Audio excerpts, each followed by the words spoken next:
Hello everyone and welcome back to another episode of Grow with G. I am honestly feeling so inspired by all of you. I am just having the best conversations with my friends on the things that I talk about in my podcast, and everyone's so supportive and everyone's been sharing what they find helpful, and it keeps me going to know that I'm actually helping people. So if there's anything you resonate with, please let me know. Anything you find helpful, or like I said last time, if there's anything you disagree with, I'm also very down to hear your perspective and enrich my understanding too. So please keep talking to me about all of those things. I really, really, really love it. This just brings me so much happiness and meaning. So thank you so much for listening.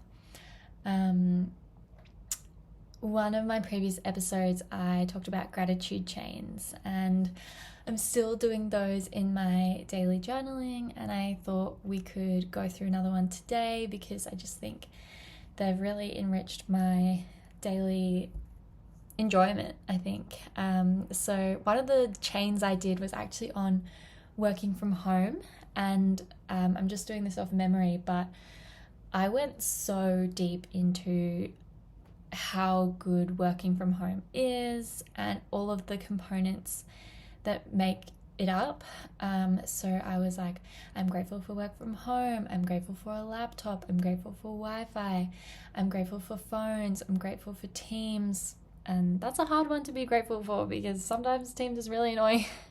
But it's given us the ability to communicate with our co-workers from home. So as painful as that Teams call can sound, that ringtone, at the end of the day is a really amazing tool.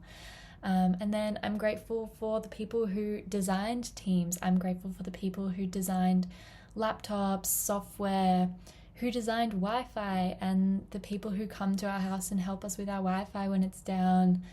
And I'm grateful for the chair I sit on, and the person who built my chair, the person who sold my chair, and the person who built my laptop and the software on it, and the people who sold the laptop, the Apple workers in the store, and the families of the Apple store workers for bringing them into this life and for setting them up in a way that meant that they want to work at an Apple store. So isn't it crazy that like now all of a sudden I'm grateful for these random people that I have no idea of who they are, but I can be grateful for them just because I was like, how good is working from home?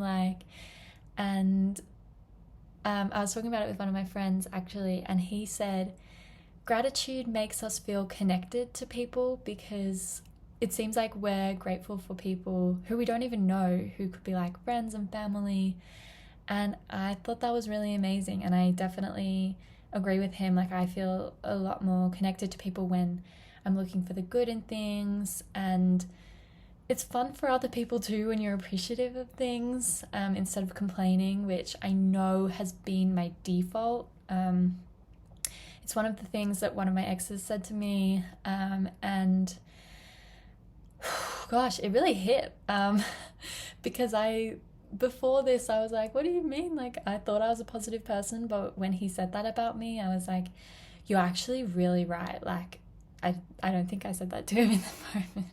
In the moment I was too hurt, but upon reflection I was like, he was really right about that. Like it's definitely my default to be negative, and it's something that I'm working really hard on to change because I don't want to see the negative. Like I want to see the positives. I want to enjoy my life. I don't want to be upset or angry about something when I could choose to be happy instead.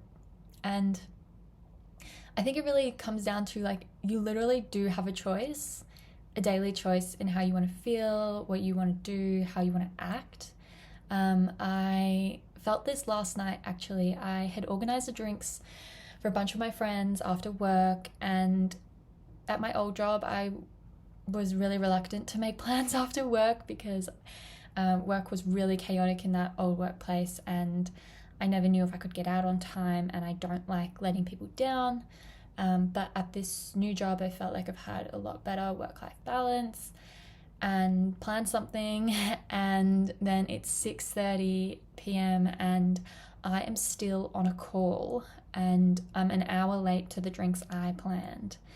And I was feeling really frustrated. Like, I wasn't even really contributing on the call. I was just sort of listening. And I mean, how many of us have been there, right? Like, I've seen this meme and it was like, you know, all the Ken job memes, and it's like, how Ken's job is beach. It's like, my job is mute. Like, I sit on a call and I don't talk. And that is just like so relatable for me at this point in my career.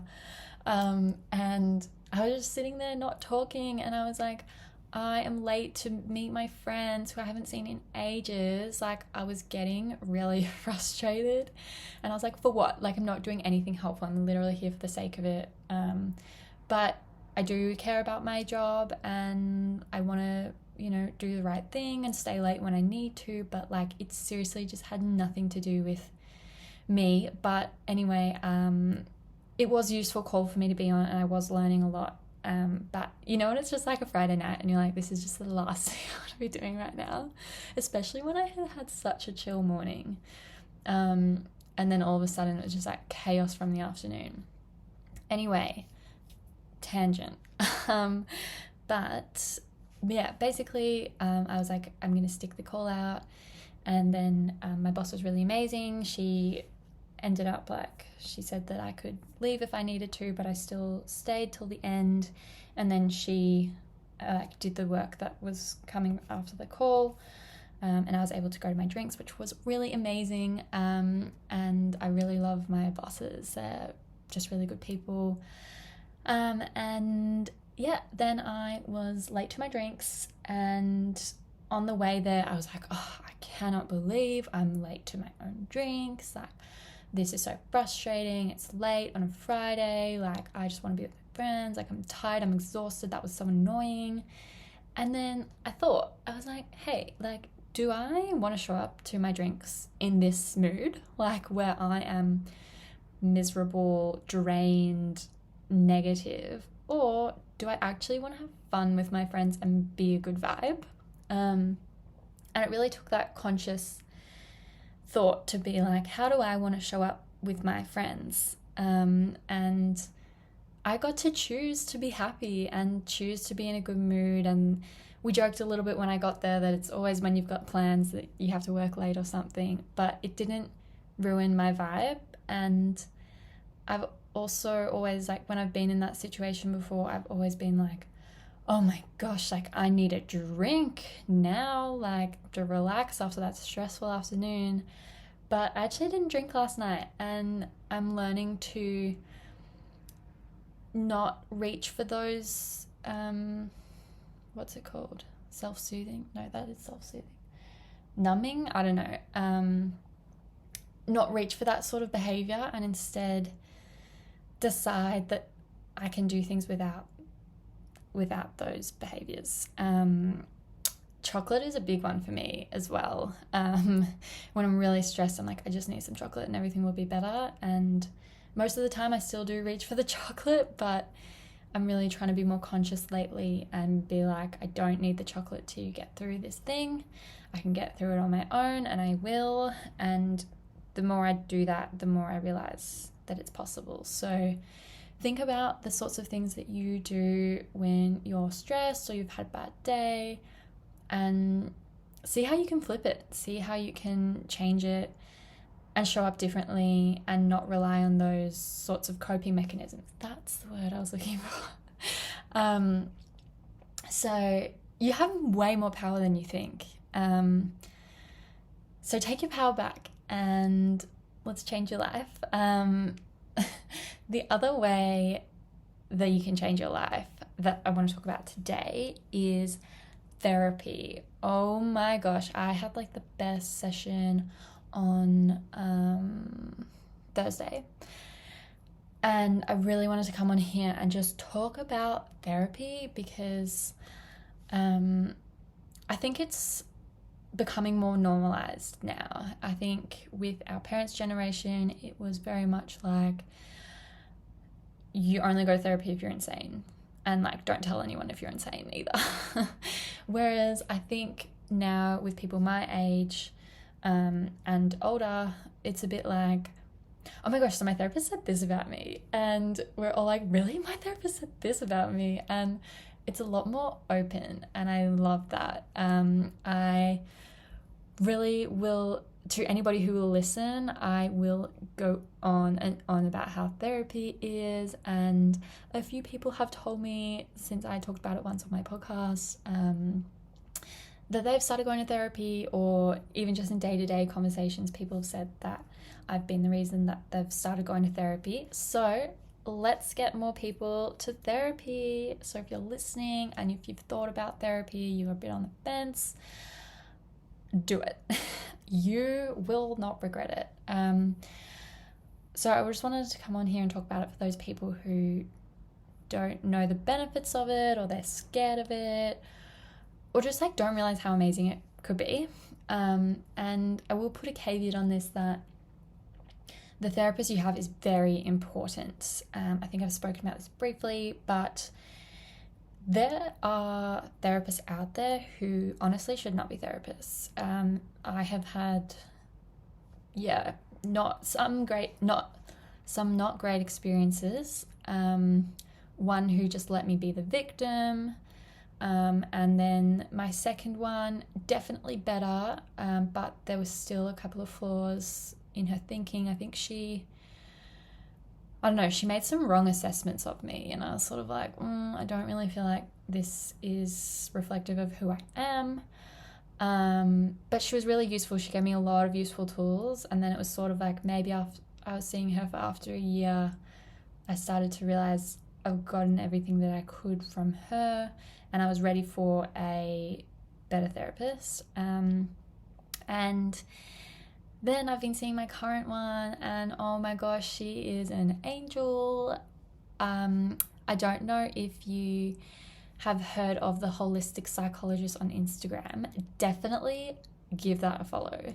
She summarizes the most complex topics in the most simple Instagram posts. And be aware that some of them will hit you hard. Like, some of them are so confronting when you realize, oh my gosh, like, this is why I do X, or like, I can't believe I've been living like Y. So be kind to yourself, because they are really confronting. I've definitely felt that. But it's awesome to have an explanation for things, and deepen your understanding of yourself, and how you were conditioned by society. So that basically, conditioned just means like how you've been taught to live. I'm going to talk about that probably a lot, the word conditioned. So there you go.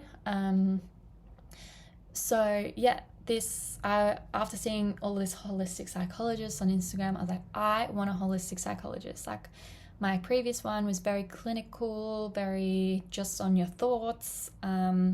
But I really wanted to go into my feelings and have like a holistic approach. Like, I want somebody to be like, okay, like, you felt bad.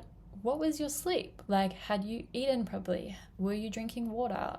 Oh my gosh, I just realized that I've only had one glass of water today. Stress.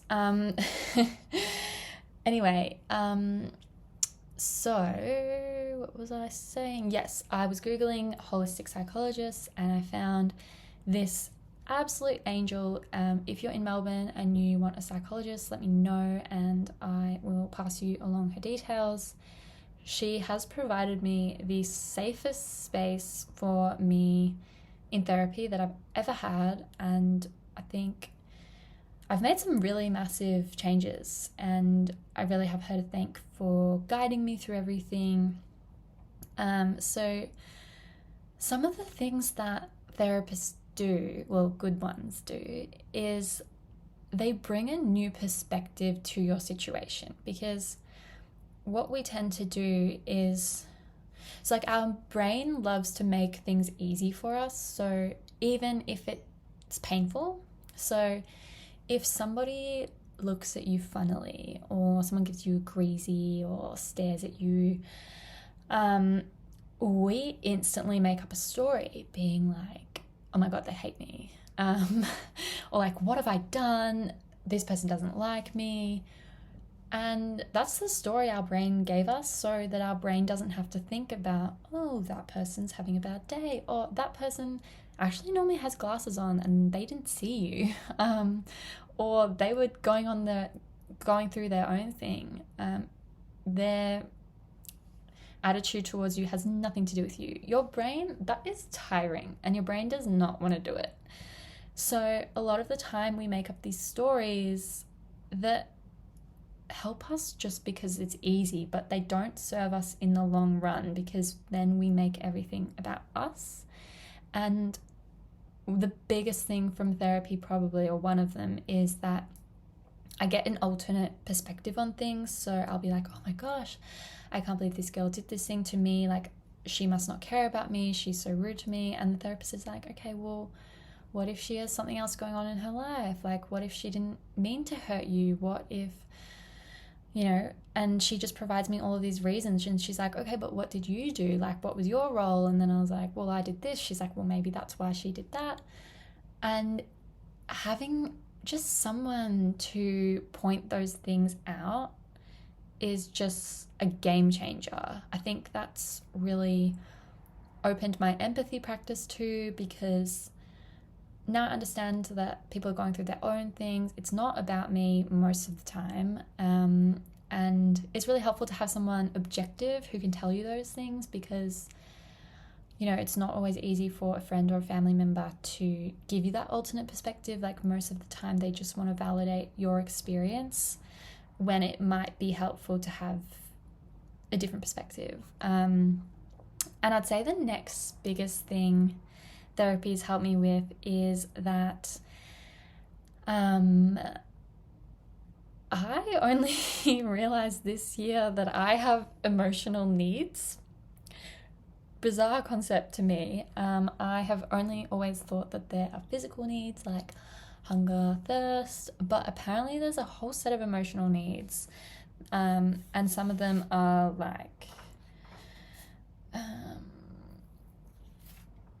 like autonomy, independence, like spontaneity, self-empowerment, freedom, choosing. And I'm like, oh my gosh, like, I always thought those things were like, yeah, that's awesome if you feel independent, but I didn't know it was like a need of ours to feel like we have independence. And that was really groundbreaking for me to realize that, yeah, I have a set of emotional needs, and now I'm learning how to nurture those needs and how I can meet them myself, because you can't rely on other people to know your needs and meet them. Even though, obviously different when you're a child growing up in a family, like, that's your parents' role to meet your needs. But I'm talking about more as we get into that adult life, and you're on your own a bit more. You got to start looking after yourself. And yeah, so I just didn't know that we had needs. That's new. And also another amazing thing is my therapist has helped me with my emotional vocabulary. So basically what I've learned is we get taught a really basic level of understanding of emotions. Like, most of us, we will only really use the words like happy or sad to describe our feelings, when there is a whole range of feelings. And my therapist even gave me a feeling sheet and I have to go through and pick out my feelings. And honestly, there were words on there that I didn't even know what they meant, and I had to Google them later, which is just more evidence of I don't know how to describe my emotions.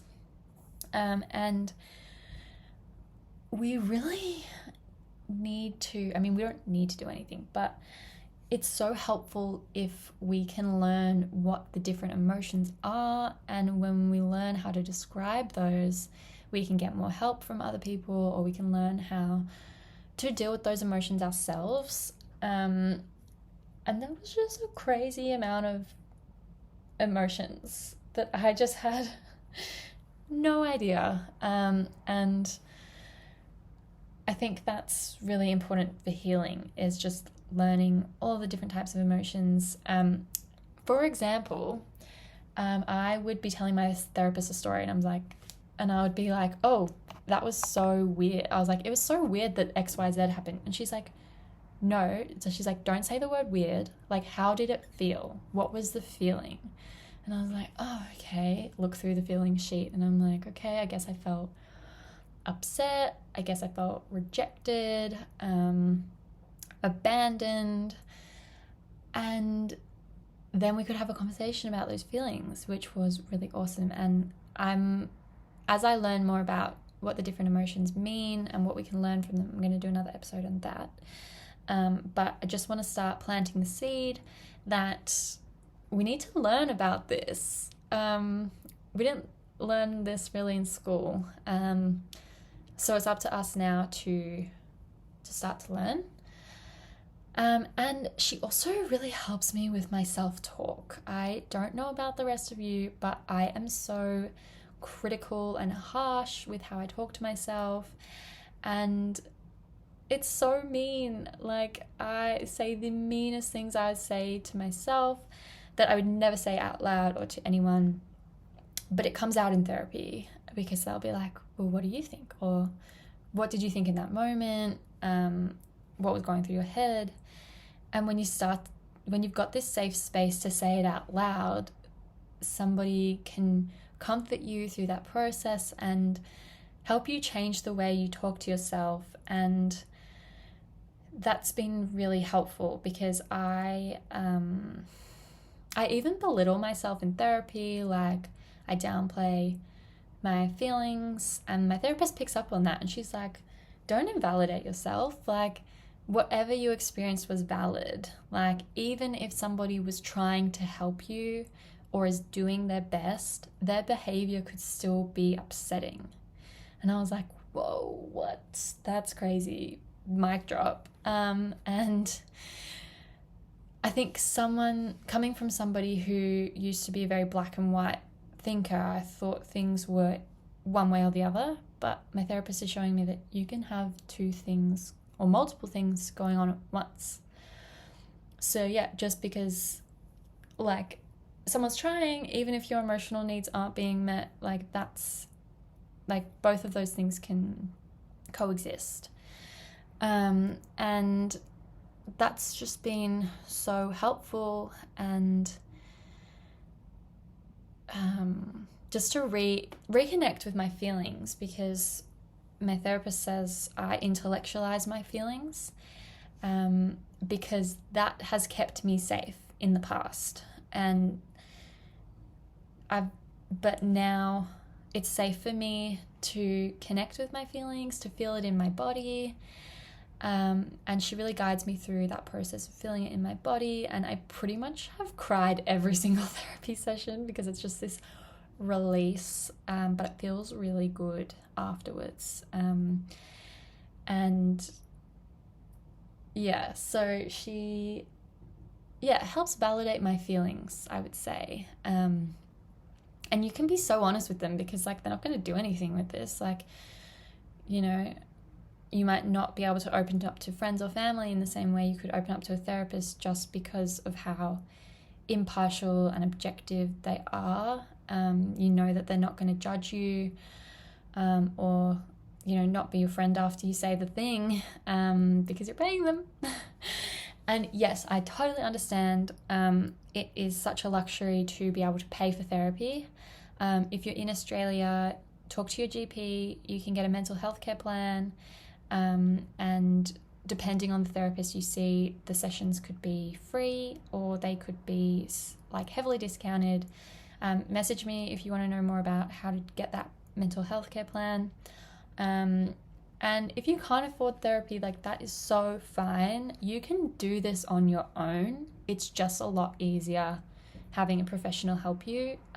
So ways you can do this on your own is, I'd say, reading a lot of self-help books. So hopefully the ones I'm sharing on my podcast are helpful. They're all linked in my show notes, the ones I've referred to.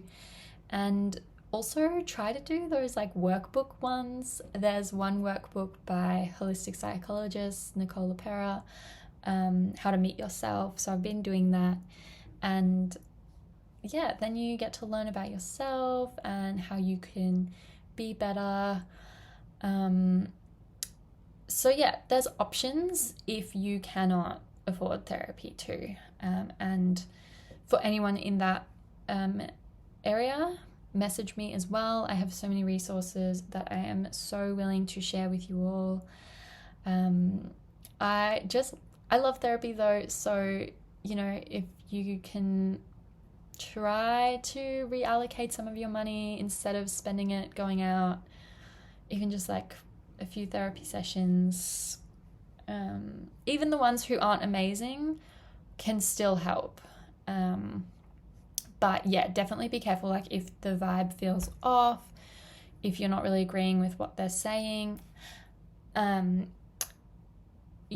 maybe think about getting a new one. But I actually did want to say on that too, is therapy can be so uncomfortable. Like, even with the good therapist, I can sit there being like, I'm so uncomfortable with what I'm learning about myself, what I am learning about the world. But that's so good to be getting that alternate viewpoint, like I was saying before, because if life's comfortable, you're probably not growing. So, I don't know, as hard as it is to sit there in the room and figure out why you are the way you are, it gives you the opportunity to change and grow instead of staying the same, which I think a lot of people can fall into the trap of just because it's so much easier. But at the end of the day, your life will be harder. So like I said in one of my earlier podcasts, choose your hard. And my sister shared this amazing quote. I don't have it on me exactly, but it was more like, life's hard because you're doing it right, because you're caring about not hurting people, not hurting yourself. So basically, if you find life easy, it's just because you're just going about your own ways, not really caring about yourself or anyone else. So pick your heart, and it gets easier. 100% gets easier. So yeah, I think that's all I want to say today. I love you guys so much. Thank you so much for holding this space and for inspiring me. I really, really love this. Please share this with anyone. I'm really trying to grow it. Follow my socials, Insta, TikTok, and yeah, leave a star review if you can as well. Oh my gosh, okay. This is the end. I love you guys. Have a great day. Have a great night. Sending you love, abundance. I hope you're at peace. Hope you're in a safe space.